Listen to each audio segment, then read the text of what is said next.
Hello, everyone. Good morning, good afternoon, and good evening, and welcome to today's Ivanti demo webinar, Better Together, Mobile Device Management and Mobile Threat Defense, or MDM plus MTD. My name is Melissa Schaff, and I'm on the growth marketing team here at Ivanti, and it's my pleasure to welcome you. Today's presenters, we have Scott Erickson, our Senior Technical Product Marketing Manager, and Raul Nadal, also Senior Technical Product Marketing Manager. They're going to be taking you through today's demo. And with that, I'll go ahead and kick it over to Scott. All right, thank you. Yeah, so first off, we can take a look at why something like MTD is necessary. You can see that there is a significant risk associated with things like phishing. The weakest part of a network tends to be the user, and phishing is a great way to get a user to hand over information willingly to give a bad actor access to a network. So something like MTD is very useful in preventing those situations from ever occurring. And today we're going to take a look at some ways that an administrator can enable these functionalities to help prevent their users from taking actions that may enable bad actors to access the network. So first, we're going to take a look at the administrative side of a demo. And then next, Raul will give an end user side demo. All right, so we're looking at the UEM console, Ivanti Neuron's MDM, Mobile Device Management Platform. And the first thing to look at is the dashboards. That gives a overview of what the device population looks like, what's going on. Here you can see we have an MTD display, and this is going to show you out of the total population, you'll have a view of what devices you've enabled MTD on, and which devices you've enrolled MTD with, which devices have enabled that, and which devices have not enabled that. So the not available is devices that you have not permitted MTD. The enabled are ones that you've enrolled and they have taken action necessary. And then not enrolled is those devices have not yet connected to the network and received the MTD settings. As an administrator, you can also add additional additional dashboards. There's a lot of different options in here based on the different device attributes.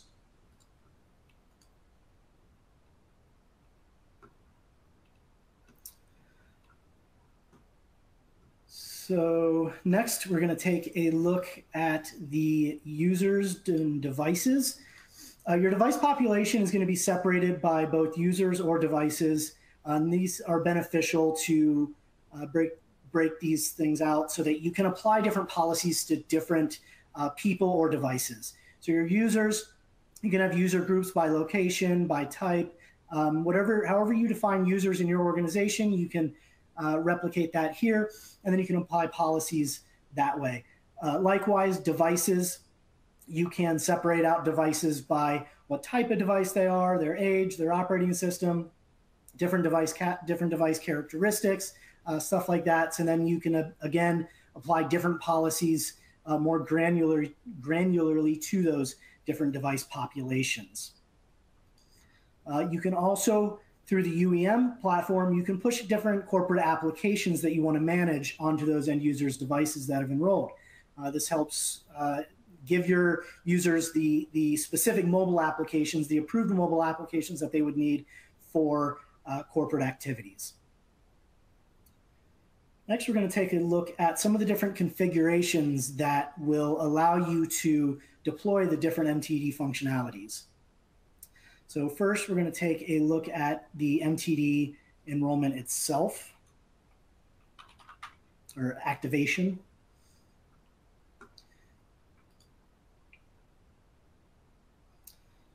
So in order to enable this, you need to enable one of the two vendors that we provide, Lookout or Zimperium. You're given a license key, you put that license key in here, and then you're able to go and configure MTD deployments.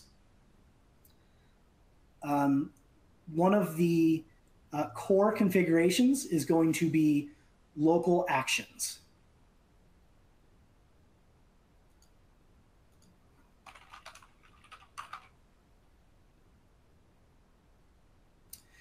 Local actions are where you really define the different MTD features that you want to enable and how you want those features to play out.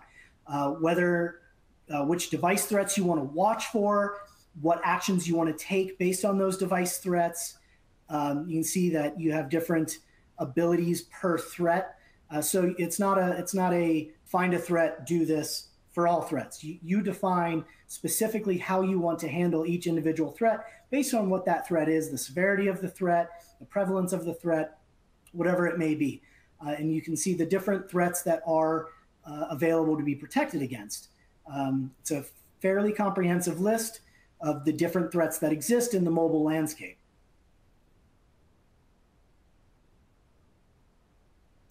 Next, secure DNS. So specifically for phishing protection, you can enable secure DNS.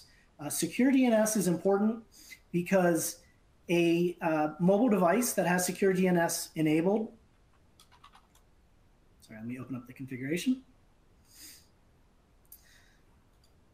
A mobile device that has secure DNS enabled, as they look up resources through any mechanism on their device, whether it's a web page, an application, that DNS request will go through the MTD cloud and verify before resolving that request that it is a valid, safe website or resource. So anything that is known to be malicious will be blocked before it even makes its way to the device. So it's not about protecting threats once they're on the device. You're able to stop those phishing threats before the device is even able to access them, to make sure that there is no possibility of any type of information, passwords, logins, anything like that that are able to be passed off to a malicious actor.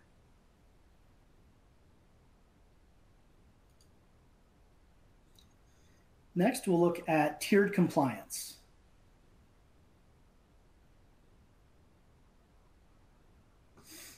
So tiered compliance, you have the ability to define exactly the process of remediation of a threat. So in some cases, the admin may not want to explicitly just deprovision the device if something is found out of compliance. In some cases, they may want to. So as an admin, you can define what kind of process this will go through to inform the user that they have some type of threat or some type of compliance issue. You can start off by sending a push notification. You can wait some amount of time, an hour, 4 hours a day, send another notification. You could then send an email. You could then take action like removing corporate applications. You could go as far as to deprovision the device or wipe the device, depending on what type of severity that threat actually is. So as an admin, you're not going to abruptly change your end user's device when it's not necessary to do so. Not all threats are something that may need to be dealt with immediately. The user may be, say, in a meeting, they may be presenting, they may be on the road, they may be out of service. So not every situation needs to immediately resolve these issues. You can give your end user some amount of time and step up through tiered compliance your enforcement of those policies. Lastly, we'll look at GDPR. While GDPR is something that is required in the EU, it's also something that's very helpful in a BYOD environment. These are often personal devices. Corporate devices, it's a different dynamic, but personal devices, you really need to show your users some amount of privacy. You don't have to take all information off that device that you have available to you. So you can configure the GDPR profile to ensure that you don't get all of the personally identifiable information, to ensure or to give your users more confidence that you're not overstepping bounds of privacy when you're using personal devices. Okay, now let's show what end users see on the device side. This is a device that is already registered to Ivanti UEM with corporate applications and data. Now we are going to activate the product. There is a number of ways, as Scott mentioned before, but for convenience, we're going to use a custom attribute. In this case, as soon as we apply a value, Ivanti UEM will send all the relevant configurations that we have been discussed already to activate and configure Ivanti MTD on the device.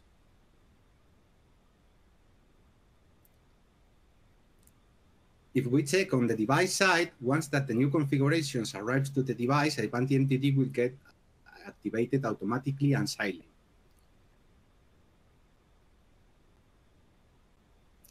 Now it is already protected against device, network, and applications layer attacks. Let's move into PCP.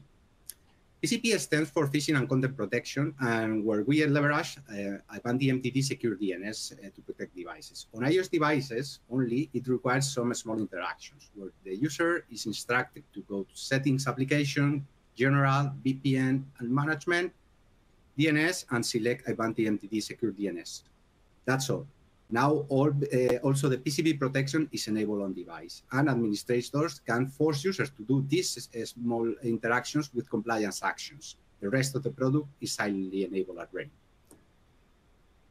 Now, let's test out PCP. There are three relevant situations. For example, URLs that are well known as risky that will get blocked. The user is informed about the given URL, and the Ivanti MTD will log an event and the result of, to protect the user privacy, so the administrator will not know about the URL. In other cases, we may be browsing a website that is not risky per se, it's not risky at all, but that hosts risky content inside. Ivanti MTD will block only the risky content, leaving the rest intact, which is convenient, for instance, on many press websites. Third case is deny listed content. Ivanti MTD allows administrators to apply content filtering with predefined website categories and also add up to 100 custom URLs to get blocked. So for example, if we try to open ESPN.com, which is not authorized, or any other content that is not risky, but we don't want our users to access it, we will find that the solution is going to handle the same way that if they were threats. So it is going to be blocked, the user is going to be instructed, and there will be an event log. Now, when it comes to network layer protection, man-in-the-middle attacks are most common and profitable for hackers, and all usually starts with rogue Wi-Fi access points. If a protected device does connect to a risky access point, it will get quickly identified, and access to corporate data will get blocked in local. On Android, MTD will disconnect the device from the network. If the threat keeps happening, tire compliance will keep appliance remediation, this time online, and up to being able to retire the device if necessary. So as you see, the access to the applications has been blocked, and then the application itself themselves has disappeared. Once that the threat is fixed, the user will get access to the corporate data and applications again.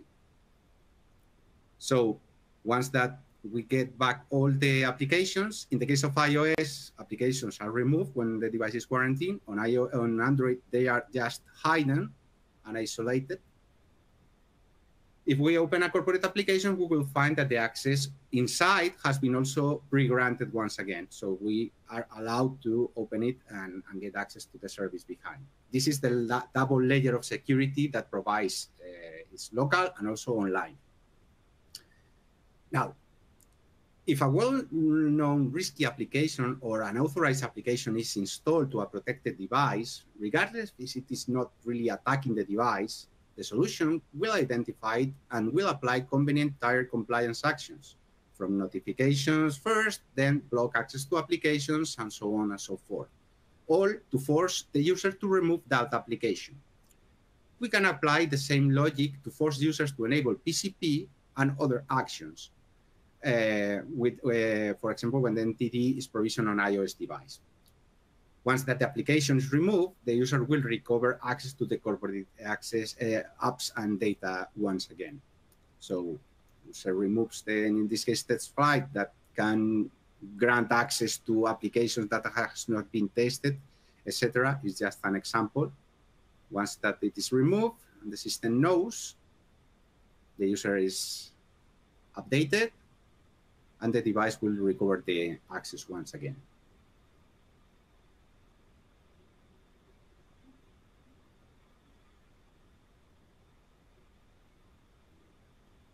Now, to close the security circle, we should consider that protecting devices is a big part of the picture, but it's just not enough. You need to complete it with a strong discovery service able to detect devices with active, passive, and connector base from several sources within your networks and services, so you can compare those devices with those that are managed. Suspicious devices, which are, for example, those that are not really coming from any trusted source, can go from vulnerable devices that you have forgotten or you don't know, that hackers can use to break into your network and servers and break there. And this is what we wanted to show. With that, or hand over to you, Melissa. Wonderful. Thank you, Scott and Raul, so much for that. Looks like we have a couple of resources. We will be passing this recording along here to you in the next couple of days. So you'll be able to review it, re-review it, and potentially share it with a colleague. We have had a couple of questions come in. So I'll go ahead and start on those. Do you need internet to detect all of the threats? The answer is no. Some processes will require a connection to internet. For example, if we need to check the reputation of a profile on an application, something like that. But if the threat is happening on the device itself, we don't need the internet to apply a remediation action. That's why you have seen that first we block the access to the corporate data, and later on the online piece has also removed the applications. But the first layer always comes from local. So no, you don't need internet for that. Great. Looks like the next one is, can you block only risky URLs, or can you also block content on demand? That's a pretty nice question, because as you have seen, there is not always the need to just block the risky URLs. We also provide our predefined categories, so you can, if convenient for you, you can apply them to block access to, for example, stuff related to war, drugs, things like that. Without that is not really risky stuff, but it's stuff that you want to block on your protected devices. And you can even add up to 100 URLs manually to specifically block those URLs. Great. Can you deploy the MTD without user intervention? If you have Android devices, there is no intervention of anything from the user side. And on Android, on iOS devices, the only interaction is the interaction that you have seen on the TCP side. But remember that the rest of the product is already enabled. So if the device is already protected, it's just for the anti-phishing part. And you can block access to the services, to the corporate services, until the user has enabled this piece on iOS. But if you are on Android, you are good to go. Kind of follows that one. Oh, thanks, Raul. I think this question kind of follows that one. Can Ivanti validate devices to ensure only authorized users, devices, apps, etc., can access business resources, and how? That's actually another good question. Yeah, if a device is said to be as not in compliance because it's been attacked, it has been compromised or something like that, this device posture can be not only used by the UEM and the services that is protecting for convenient conditional access, but also can be extended to other services such as, for example, Office 365 or Google Workspace. This way, you ensure that especially the device that is in compliance with the right application and the right credentials is only the one able to access the service, the intended service, which is part of our zero trust strategy. Never trust, always verify. And then we have one more. This is a pretty broad one, but I have a feeling you can answer it. How is Ivanti different from MTD, from other MTD vendors?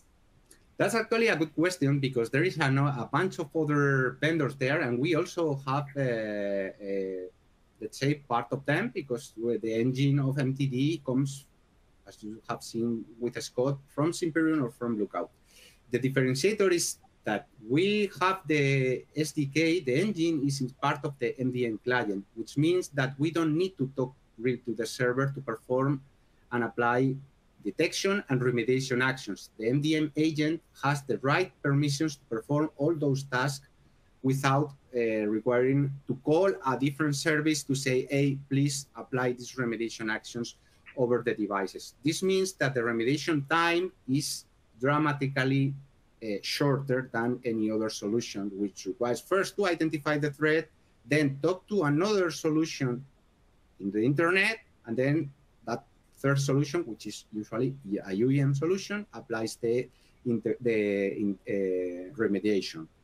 The second one is that, as you have seen, you can reach the 100% adoption of the solution without any problem, because there is no need for the user to perform any action to enable it. We need just that little piece of the PSP, but the product, the protections against device, network, and application layers, it is all silently, so you don't need any user interactions. That's the second one to get the 100% adoption. It's just one application. You don't need to install a different applications and then activate that applications and have these different, because a third-party application that is not the MDM agent always has less permissions to apply the actions. All of them together makes this a differentiated solution if you compare it with any other standalone solution, even our own vendors when it comes to their solution without being part of the Ivanti MTD. That's our differentiator. Wonderful. Thanks, Raul. Don't see any more questions that have come in, so I just want to thank everybody for joining us today. Like I said, this recording will be sent out to you.